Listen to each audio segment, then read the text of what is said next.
Hello dear students, welcome to agri line. ಈ ಒಂದು video very important ಇದೆ. ನಿಮ್ಗೆಲ್ಲರಿಗೂ ಒಂದು ಡೌಟ್ ಏನಂತಂದ್ರೆ, ಅಗ್ರಿಕಲ್ಚರ್ ಪ್ರಾಕ್ಟಿಕಲ್ ಎಕ್ಸಾಮ್ ಅಲ್ಲಿ ರ್ಯಾಂಕು ಚೆನ್ನಾಗಿ ಬರಬೇಕು, ಲಾಸ್ಟ್ ಇಯರ್ ಕಟಪ್ಗಿಂತ ಚೆನ್ನಾಗಿ ಬರಬೇಕಂದ್ರೆ ಎಷ್ಟು ಸ್ಕೋರ್ ಮಾಡಬೇಕು ಅಂತೇಳಿ ಸಾಕಷ್ಟು ಜನ ನನಗೆ ಕಮೆಂಟ್ ಮಾಡಿ ಕೇಳ್ತಾ ಇದ್ರು ಸುಮಾರು ದಿವಸಗಳಿಂದ. ಇವತ್ತು ನಾನು ಅದ್ರ ಬಗ್ಗೆ ಒಂದು ವಿಡಿಯೋನ ನಾನು ನಿಮಗೆ ಮಾಡಿ ಕೊಡ್ತಾ ಇದ್ದೀನಿ. ಆಮೇಲೆ ನಮ್ಮ ಒಂದು ಆಫ್ಲೈನ್ ಕ್ಲಾಸ್ಗಳು ಧಾರವಾಡದಲ್ಲಿ ಇಮಿಡಿಯೇಟ್ಲಿ ಆಫ್ಟರ್ CET ಎಕ್ಸಾಮ್ ಅಂದರೆ 18ಇಂದ ಸ್ಟಾರ್ಟ್ ಆಗುತ್ತೆ, 28ವರೆಗೆ ಇರುತ್ತೆ.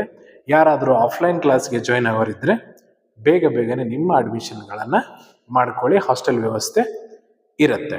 ಓಕೆ, ಇವಾಗ ನಾವು ಲಾಸ್ಟ್ ಇಯರ್ ಕಟ್ ಆಫ್ ಚೆನ್ನಾಗಿರೋ ಕಾಲೇಜ್ ಸಿಗಬೇಕಂದ್ರೆ ವೆಟರ್ನರಿ, ಅಗ್ರಿಕಲ್ಚರ್ ಇವು ಎರಡು ರ್ಯಾಂಕನ್ನು ಇದರಲ್ಲೇ ನಾನು ನಿಮಗೆ ಡಿಸ್ಕಷನ್ ಮಾಡ್ತೀನಿ. ಫಸ್ಟ್ ವೆಟರ್ನರಿ ರ್ಯಾಂಕನ್ನು ನೋಡೋಣ ನಾವು.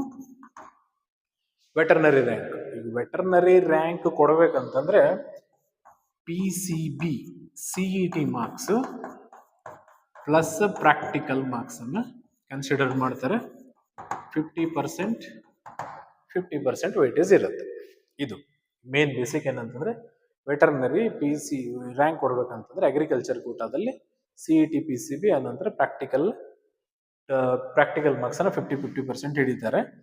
ಇವು ಎರಡೂ ಸೇರಿ ಎಷ್ಟು ಬರ್ಬೇಕು ನಿಮ್ದು ಮಾರ್ಕ್ಸು ರ್ಯಾಂಕಿಂಗ್ ಲಾಸ್ಟ್ ಇಯರ್ ಕಟಪ್ಗಿಂತ ಚೆನ್ನಾಗಿ ಬರ್ಬೇಕಂತಂದ್ರೆ ಎರಡೂ ಸೇರಿ 80+ ರ್ಯಾಂಕ್ ಪರ್ಸೆಂಟೇಜ್ ಆಗ್ಬೇಕು ನಿಮ್ದು ಮಾರ್ಕ್ಸ್ ಟೋಟಲ್ 80+. ಈಗ 80+ ಆಗ್ಬೇಕಂದ್ರೆ CET ಎಷ್ಟು ಬಂದಿರಬೇಕು, ಪ್ರಾಕ್ಟಿಕಲ್ ಅಲ್ಲಿ ಎಷ್ಟು ಬಂದಿರ್ಬೇಕಂದ್ರೆ ಈಗ ನೋಡ್ರಿ ನೀವು ಈಗ CET ಪ್ರಾಕ್ಟಿಕಲ್ 50% ವೇಟೇಜ್ ಇರುತ್ತೆ.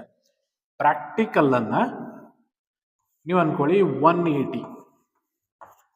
180 ಅಂದ್ರೆ ಇದು 90% ಆಫ್ ಮಾರ್ಕ್ಸ್ ಆಯ್ತು. 180 ಅಂತಂದ್ರೆ 90% ಆಫ್ ಮಾರ್ಕ್ಸ್. ಇದರದ 50% ನೀವು ತಗೊಂಡ್ರೆ 45 ಆಯ್ತು. ಪ್ಲಸ್ ಇದು ಎಷ್ಟು ಬರಬೇಕು, 80 ಬರ್ಬೇಕು ಎರಡು ಸೇರಿ. ಇಲ್ಲಿ 40 ಆಯ್ತು. ಆಮೇಲೆ ನಮ್ಗೆ 80+ ಬರ್ಬೇಕಂತಂದ್ರೆ 45 ಆಯ್ತು. ಉಳಿತು ಎಷ್ಟಪ್ಪ, ಇಲ್ಲಿ 35 ಉಳಿತು. 35 ನಮಗೆ PCB ಇಂದ 35% ಮಾರ್ಕ್ಸ್ ಸಿಗಬೇಕು. ಅಂದ್ರೆ ಇದು ಟೋಟಲ್ ಎಷ್ಟಕ್ಕಿರುತ್ತೆ, 180 ಮಾರ್ಕ್ಸಿಗಿರುತ್ತೆ. 180 ಮಾರ್ಕ್ಸಿಗಿರುತ್ತೆ. ಇದರ ಒಂದು 35% ಅಟ್ಲೀಸ್ಟ್ ನಮ್ಮ ಹತ್ರ 35 ಅಲ್ಲ, ಇದು 35 ಬರ್ಬೇಕಂದ್ರೆ 50% ಅಂದ್ರೆ 70% ಮಾರ್ಕ್ಸ್ ಬರ್ಬೇಕು ನಮಗೆ. 70 ಅಂದ್ರೆ ಇದರಿಂದ 35% ಅನ್ನು ತಗೊಂತಾರೆ. 70% 180ಗೆ 70% ಅಂದ್ರೆ ಎಷ್ಟಾಗ್ತದೆ ಅದನ್ನು ನೋಡ್ಕೊರಿ ನೀವೀಗ. 180ಗೆ 70% ಅಂದ್ರೆ ಅಂದಾಜು ಒಂದು ಎಷ್ಟು ಮಾರ್ಕ್ಸ್ ತಗೋಬೇಕಂದ್ರೆ 50 ಅಂತಂದ್ರೆ ಒಂದು 120 ಮಾರ್ಕ್ಸ್ ಅನ್ನ ನೀವು ತಗೋಬೇಕಾಗ್ತದೆ. 120 ಮಾರ್ಕ್ಸ್ PCB ಮೂರು ಸೇರಿ 120ವರೆಗೆ ನಿಮ್ದು ಮಾರ್ಕ್ಸ್ ಬಂದು ಪ್ರಾಕ್ಟಿಕಲ್ ಅಲ್ಲಿ 180 ಮಾರ್ಕ್ಸ್ ಬಂದ್ರೆ ಅಗ್ರಿಕಲ್ಚರ್ ಸೀಟ್ ಸಿಗೋ ಚಾನ್ಸ್ ಇರುತ್ತೆ. ಇದನ್ನ ಈಗ ನಾನು ಬ್ರೀಫ್ ಆಗಿ ಹೇಳ್ತೀನಿ. ಇಲ್ಲಿ PCB ಅಲ್ಲಿ 120 ಮಾರ್ಕ್ಸ್ ಬರಬೇಕು, ಪ್ರಾಕ್ಟಿಕಲ್ ಅಲ್ಲಿ 180 ಮಾರ್ಕ್ಸ್ ಬರಬೇಕು. 120 ಮಾರ್ಕ್ಸ್ ಅಂತಂದ್ರೆ ಅರೌಂಡ್ ನಿಮ್ಗೆ 70% ಆಗ್ತೈತಿ. ಸೊ ಅದು 35 ಬರ್ತೈತಿ. 180 ಅಂತಂದ್ರೆ 95, 45 ಎರಡು ಸೇರಿ 80 ಬರುತ್ತೆ. ಇಷ್ಟು ಮಾರ್ಕ್ಸ್ ಅಟ್ಲೀಸ್ಟ್ ನಿಮಗೆ ಬಂದು ಅಂದ್ರೆ ಮಾತ್ರ ನಿಮಗೆ ಪ್ರಾಕ್ಟಿಕಲ್ ಅಲ್ಲಿ ಸೀಟ್ ಸಿಗತ್ತೆ. ಇದು ವೆಟರ್ನರಿ ಆಯ್ತು. ಇವಾಗ ಅಗ್ರಿಕಲ್ಚರ್ ನೋಡುವ. ಅಗ್ರಿಕಲ್ಚರ್ ಏನು ಕನ್ಸಿಡರ್ ಮಾಡ್ತಾರೆ, ನಿಮ್ಮ PUC ಮಾರ್ಕ್ಸ್, CET ಮಾರ್ಕ್ಸ್, ಆನಂತರ ಪ್ರಾಕ್ಟಿಕಲ್ ಮೂರನ್ನು ಕನ್ಸಿಡರ್ ಮಾಡ್ತಾರೆ. ಇಲ್ಲಿ 25%, 50%. ಇಲ್ಲಿ ಕೂಡ ಸೇಮ್, ಹೆಂಗ್ ವೆಟರ್ನರಿಲಿ 80+ ಇತ್ತಲ್ಲ, ಇಲ್ಲಿ ಕೂಡ ನಿಮ್ಗೆ ಟೋಟಲ್ ಮಾರ್ಕ್ಸ್ 80+ ಆಗ್ಬೇಕು. ಪರ್ಸೆಂಟೇಜ್ 80%ಗಿಂತ ಜಾಸ್ತಿ ಆಗ್ಬೇಕು. ಇಲ್ಲಿ ನಾವು ಪ್ರಾಕ್ಟಿಕಲ್ ಅನ್ನ ಕಾನ್ಸ್ಟೆಂಟ್ ಆಗಿ ಇಟ್ಕೊಳ್ಳೋಣ ಅಂತ 180 ಮಾರ್ಕ್ಸ್ ನೀವು ಸ್ಕೋರ್ ಮಾಡ್ರಿ ಅನ್ಕೊಂಡ್ರಿ. If you join our class you will score at least 180+, minimum 180ಗಿಂತ ಜಾಸ್ತಿ ನೀವು ಸ್ಕೋರ್ ಮಾಡ್ತೀರಿ. ಸೊ ಅದರಿಂದ ಎಷ್ಟು ಬರ್ತದೆ, 45 ಆಯ್ತು. 45 ಆಯ್ತು. ಇನ್ನು PUCಲಿ ಅನ್ಕೊಳ್ಳಿ, PUCಲಿ ಒಂದು 90% ನಿಮ್ದು ಬಂತು ಅಂದ್ಕೊಳ್ಳಿ. PCMB PCMB 90% ನಿಮ್ದು ಬಂದರೆ ಅದರದ್ದು 25% ಎಷ್ಟಾಗ್ತದೆ? 95 25% ಅಂದ್ರೆ ನಿಮ್ದು 22.5 ಆಗ್ತೈತಿ. ನಮ್ಗೆ ಎಷ್ಟು ಬೇಕಾಗೈತಿ? ಇವೆರಡು ಸೇರಿ 35 ಆಗ್ಬೇಕು. ಇನ್ನು ಉಳಿದೆಷ್ಟು? 12.5 CET-ಲಿ.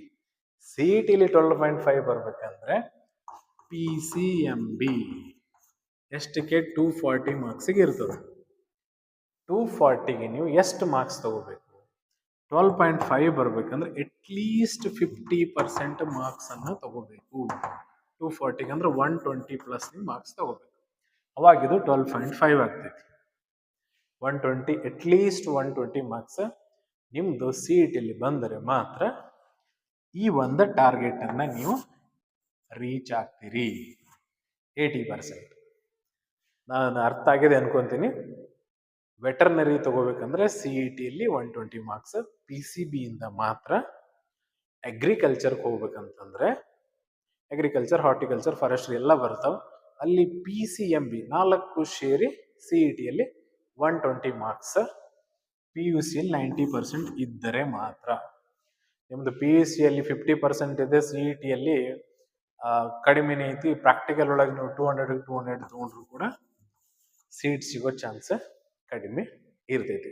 ಸೊ ಅದಕ್ಕೆ ಸ್ಟೂಡೆಂಟ್ಸ್, ನೀವು ಈಗ ಏನು ಪ್ರಿಪೇರ್ ಆಗ್ತಾ ಇದ್ದೀರಲ್ಲ CET-ಗೆ, ಈ ಒಂದು ಟಾರ್ಗೆಟ್ ಇಟ್ಕೊಂಡು ನೀವು ಪ್ರಿಪೇರ್ ಆಗಿ ಆನಂತರ ಪ್ರಾಕ್ಟಿಕಲ್ ಅಟ್ಲೀಸ್ಟ್ 180 ಯಾರಾದ್ರೂ ನೀವು ಸ್ಕೋರ್ ಮಾಡಲೇಬೇಕು. ಅವಾಗ ಮಾತ್ರ ನಿಮ್ಗೊಂದು ಸೀಟ್ ಸಿಗ್ತಕ್ಕಂಥ ಚಾನ್ಸ್ ಇರುತ್ತೆ. ಇನ್ನು ನೆಕ್ಸ್ಟ್ ವಿಡಿಯೋದಲ್ಲಿ ನಾವು ಸಿಲೆಬಸ್ ಅನಂತರ ಕೆಲವೊಂದು ಕ್ಲಾಸ್ಗಳನ್ನು ನಾನು ಮಾಡ್ತಾ ಇದ್ದೇನೆ. ಈ ವಿಡಿಯೋಗಳನ್ನು ಆದಷ್ಟು ಎಲ್ಲರಿಗೆ ಶೇರ್ ಮಾಡಿ. ಲೈಕ್ಸ್ ಭಾಳ ಕಡಿಮೆ ಬರ್ತಾ ಇದೆ. ಲೈಕ್ ಮಾಡಿ, ಶೇರ್ ಮಾಡಿ. ಆನಂತರ ನಮ್ಮ ಒಂದು ಆನ್ಲೈನ್ ಕ್ಲಾಸ್ ಬೇಕಂದ್ರೂ ಕೂಡ ನೀವು ಅಗ್ರಿಲೈನ್ ಆ್ಯಪನ್ನು ಡೌನ್ಲೋಡ್ ಮಾಡಿಕೊಂಡು ಕ್ಲಾಸನ್ನು ನೀವು ಜಾಯಿನ್ ಆಗಬಹುದು. ಧನ್ಯವಾದಗಳು.